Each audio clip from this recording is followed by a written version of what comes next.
जय Shri Radhe Krishna. I hope आप सब लोग बहुत अच्छे होंगे। चलिए अध्याय 18 को आगे बढ़ाएंगे कि श्री कृष्ण क्या कहते हैं इस अध्याय में। तो यहाँ पर श्री कृष्ण बता रहे हैं कि जो आपका और हमारा स्वाभाविक कर्म है, श्री कृष्ण कहते हैं कि इसको हर हाल में करना चाहिए, किसी भी तरीके त्यागने के योग्य नहीं है। जो आप और हम सोचें कि इस कर्म को हम त्याग दें, क्योंकि आप और हम देखते हैं कि समाज में क्या होता है कि हर कोई दूसरे के जैसा बनना चाहता है, कोई भी अपने आप को स्वीकारना नहीं चाहता। अगर आप देखिए कि कोई व्यक्ति है जिसका स्वभाव तो कुछ और है, पर वो ये देख रहा है कि समाज में सम्मान तो इस व्यक्ति का हो रहा है, तो आप और हम बिल्कुल वैसा ही बनना चाहते हैं, चाहे हमारी जो प्रवृत्ति है वो उस ओर हो या ना हो। जैसे आप देखिए कि आजकल आप देख रहे हैं कि सब कथा करते हैं, कथावाचक हैं।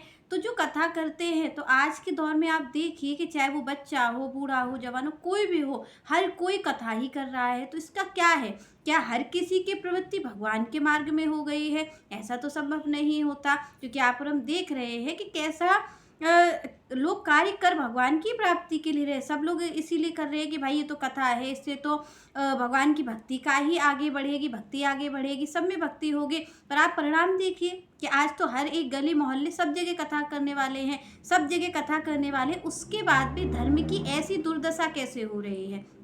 आप देखिए कि जहाँ पर इतना प्रकाश फैलाने वाले हों, क्योंकि ज्ञान को क्या भगवान कहते हैं? प्रकाश, कि प्रकाश है। जहाँ इतना आप देखिए कि जब आप जाइए पिछले काल में, तो कथा कहने वाले बहुत कम थे, बहुत कम लोग थे। वो आप देखिए जो भी लोग थे वहाँ जा कर के उनके चरणों में बैठ कर के वो कथा सुनते हैं। पर तब भी आप देखिए कि इस तरीके की दुर्गति धर्म की तब भी नहीं थी, जब गिनती के ही लोग कथा करने वाले थे। ब्राह्मण जो वास्तविक, जो भगवान ने स्वाभाविक ब्राह्मण की बात कही, वही कथा करने वाले थे। तो यहाँ पर कहा गया है कि भाई ब्राह्मण की ही कथा का लाभ होगा। तो भगवान ने किसी शारीरिक ब्राह्मण की बात नहीं कर दी, ना कोई कुल की बात कर दी भगवान ने कि जो कुल से ब्राह्मण होगा, जो शरीर से ब्राह्मण होगा।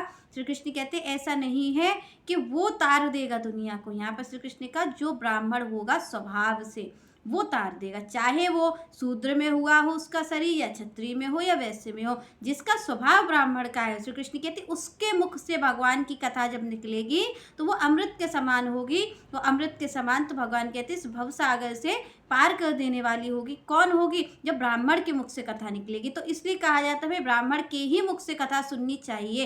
तो यहाँ पर कोई शारीरिक ब्राह्मण की बात नहीं की गई, क्योंकि आप और हमने तो ये समझा जो जाति से ब्राह्मण है हम तो उसी से ही कथा सुनेंगे। पर यहाँ पर भगवान ने जब भी कहा कि भाई ब्राह्मण के ही मुख से कथा सुननी चाहिए, तो यहाँ पर भगवान ने कहा स्वाभाविक ब्राह्मण जो है। तो आप और हम देखें कि हर कोई आजकल ब्राह्मण का ही तो कार्य कर रहा है, चाहे वो क्षत्रिय हो, चाहे वैश्य हो, कोई भी हो, सब कथा कर रहे हैं। किसी से नहीं पूछा जाता आप ब्राह्मण हैं या नहीं है। आजकल तो लोग जाति का भी ध्यान नहीं रख रहे हैं, तो स्वभाव का ध्यान क्या ही रखेंगे वो। तो यहाँ पर तो भगवान ने स्वभाव की बात की, और आजकल सब कथा कर रहे हैं, चारों ओर कथा हो रही है। और आप देखिए कि अधर्म भी बढ़ता जा रहा है, क्योंकि ऐसा संभव कभी हो नहीं सकता कि आप देखिए कि एक ही सूरज पूरे ब्रह्मांड को प्रकाशमान कर देता है और सूरज की जरूरत नहीं पड़ती, और यहाँ पर एक ब्राह्मण, एक भक्त पूरे त्रिभुवन को कर देता है प्रकाशित, उसके लिए तो नहीं जरूरत पड़ती, फिर तो कुछ नहीं रह जाता है। पर आप देखिए कि इतने कथाकार हैं, इतनी कथा, चारों तरफ भगवान का प्रचार हो रहा है, उसके बाद भी अधर्म कैसे बढ़ रहा है। तो यानी यहाँ पर क्या है कि जो कथा है वो ब्राह्मण के मुख से कहीं नहीं जा रही है, क्योंकि आजकल जिसका मन होता है वो कथा करने लगता है। तो यहाँ पर भगवान का कहना है कि भाई ब्राह्मण के मुख से कथा सुननी चाहिए।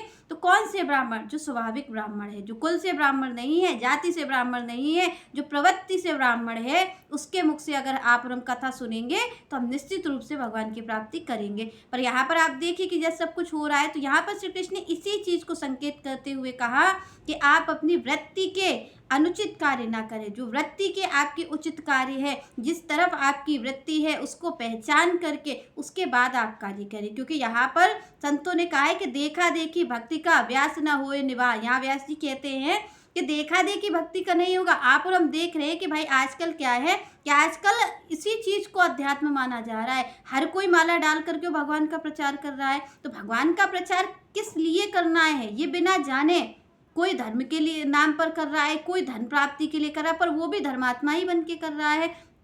तो आप और हम देखें कि धर्म को एक तरीके का एक प्रोफेशनल बना लिया कि भाई ये भी एक प्रोफेशन है, ये भी एक काम है। जबकि धर्म क्या है? धर्म आपको इस माया से छुड़ाने वाली चीज़ धर्म है। ये सब ब्राह्मण जो बात कहते हैं, जो संतजन बात कहते हैं, वो माया को पकड़ाने वाली नहीं होती। आप और हम देखें, ये जो कथाएं हो रही हैं, इन कथाओं का मूल कारण क्या है? क्या हम भगवान की प्राप्ति चाह रहे हैं, या हम ही नहीं चाह रहे अभी भगवान की प्राप्ति? हमारी ही गति वहाँ तक नहीं है, तो हम औरों को कैसे करवाएंगे भगवान की प्राप्ति? पर आप देखिए कि हर कोई कथा कर रहा है। तो यहाँ पर भगवान ने यही कहा कि आप और हम केवल दूसरों को देख करके, क्योंकि हम देख लेते हैं कि श्रेष्ठ चीज़ ये है, और मन को हमेशा उच्चतम चीज़ ही प्राप्त करनी होती है, श्रेष्ठ चीज़ ही प्राप्त करनी होती है।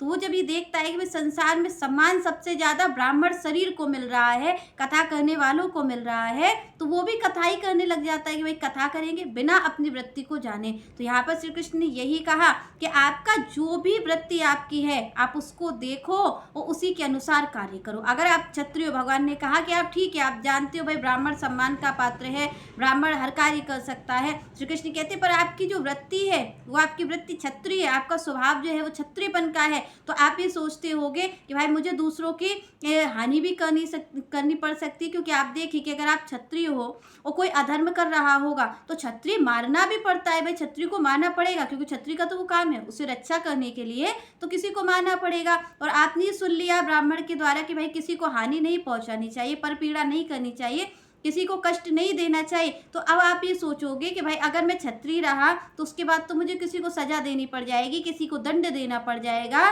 तो मैं कैसे करूं? तो अब मैं ब्राह्मण बन जाता हूं। तो यहाँ पर श्री कृष्ण ने इस चीज को रोका है। श्री कृष्ण का ये नहीं करना चाहिए। आपका धर्म, अगर आपका स्वभाव, जो आपकी प्रवृत्ति है, अगर आपका क्षत्रियपन जो है वो ये कह रहा है कि भाई किसी को हानि पहुंचानी पड़ेगी धर्म की रक्षा के लिए, तो श्री कृष्ण कहते तो भी नहीं छोड़ना चाहिए। अगर आपको लग रहा है कि इसमें किसी को कष्ट पहुंचेगा पर आपकी वृत्ति वही है, श्री कृष्ण कहते उस वृत्ति से अलग नहीं जाना चाहिए, उस वृत्ति के अनुसार ही कार्य करना चाहिए, उसी के अनुसार आप कार्य करें जिस तरीके की आपकी वृत्ति है। अगर आप क्षत्रिय हैं तो आप क्षत्रिय में ही रहें, आप ब्राह्मण बनने की चेष्टा ना करें। और यही हो रहा है आजकल, क्योंकि इतने सारे ब्राह्मण एक साथ हो नहीं सकते, जो इतनी कथाएं हो रही है उसमें क्या है कि लोग अपनी प्रवृत्ति से जा करके दूसरी ओर बनना चाह रहे हैं, और बनने में ही ये अधर्म की वृत्ति होती जा रही है, अधर्म की वृद्धि होती जा रही है। क्योंकि यहाँ पर जब तक कोई वास्तविक रूप से, स्वभाव के रूप से ब्राह्मण नहीं होगा, तब तक वो संसार में लोगों को सद्गति नहीं दिला सकता है। आगे श्री कृष्ण कहते हैं, सहजम कर्म कौन्ते सदोषम अपि न त्यजेत सर्व आरंभा ही दोषेण धूमेन अग्नि इव आवृता। तो यहाँ कोई है क्या?